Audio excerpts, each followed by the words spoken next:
China threatens to invade Taiwan, but while many focus on China's navy, the real threat may be something entirely different.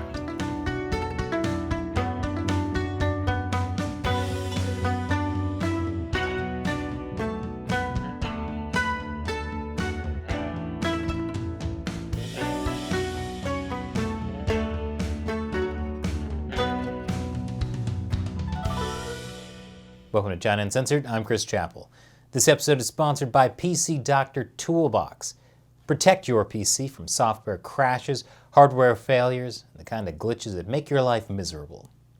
So, the Chinese Communist Party desperately wants to conquer Taiwan. Over the past year, the Chinese regime has sent wave after wave of jets near Taiwan. An attempted Chinese invasion is looking more and more likely. The Economist has called Taiwan the most dangerous place on Earth. Even more dangerous than a Walmart on Black Friday. Many U.S. analysts focus on the rapid expansion of the Chinese Communist Party's Navy, known as the People's Liberation Army Navy. Yes, the PLA Navy actually belongs to the Communist Party, not to the Chinese government. And China now has the largest navy, even bigger than the United States. But there's a problem with focusing on China's navy. It's easy for U.S. military strategists to imagine a scenario where China sends its fleets to Taiwan, where it can be easily picked off by American torpedoes and missiles. So nothing to worry about, right? But Taiwan faces a much larger threat from China, one that the U.S. would have a much harder time handling. I'll tell you what it is right after the break. Welcome back. The Chinese Navy might not be the biggest threat to Taiwan. Taiwan is an island less than 100 miles off the Chinese coast. Think about this. Would the U.S. need its massive fleet in an invasion of Cuba? We'd probably use other tactics.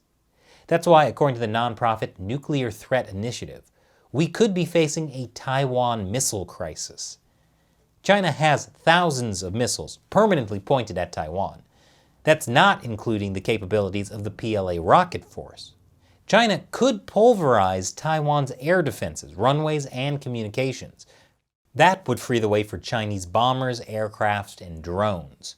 The main purpose would be to pave a path for Chinese troops into Taiwan, either by helicopter or parachute. The Chinese Communist Party is definitely focusing on its paratroopers and helicopters. Exercises demonstrate that Chinese airborne forces are undertaking more challenging jumps, including at night, in coastal areas, and even over the water. According to state-run media reports, China has devoted its most advanced bomber, the Y-20, to paratrooper training. Backing up the paratroopers will be China's enormous fleet of transport and attack helicopters. This report by a Russian expert on the PLA is called the Celestial Rotary Wing Empire. It claims China has 1,500 helicopters. And according to Lyle Goldstein, the director of Asia Engagement at Defense Priorities, between parachute and hellborne forces, China could quite reasonably hope to put 50,000 soldiers on the island in the first wave, and well over 100,000 in the first 24 hours. That won't be easy, but Chinese strategists are acutely aware that these first assault waves will suffer very high casualties, but they consider this a necessary cost to obtain victory. They call that the Zap Brannigan strategy. These troops could be further resupplied by helicopter fleets or even heavy drones developed specifically for that purpose. What this means is an invasion of Taiwan might not be a sea battle with a possible beach invasion, but a bloody infantry fight in Taiwanese cities. And it looks like this is exactly what the Chinese Communist Party has been preparing for. They've been training soldiers for stealthy insertion, night operations, sniper tactics, securing hard targets, urban combat, and mountain operations.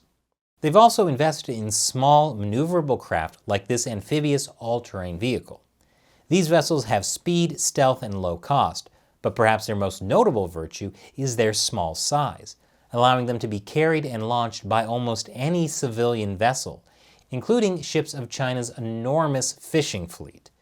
Meanwhile, the U.S. has been investing in expensive high-tech ships that take too long to build.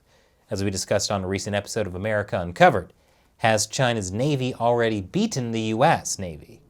I'll put a link to that below if you want to check it out. All this is to say, the best thing the US could do is to prevent a Chinese invasion from happening in the first place. And the US can do that by showing strong support for Taiwan and cutting China off from US money.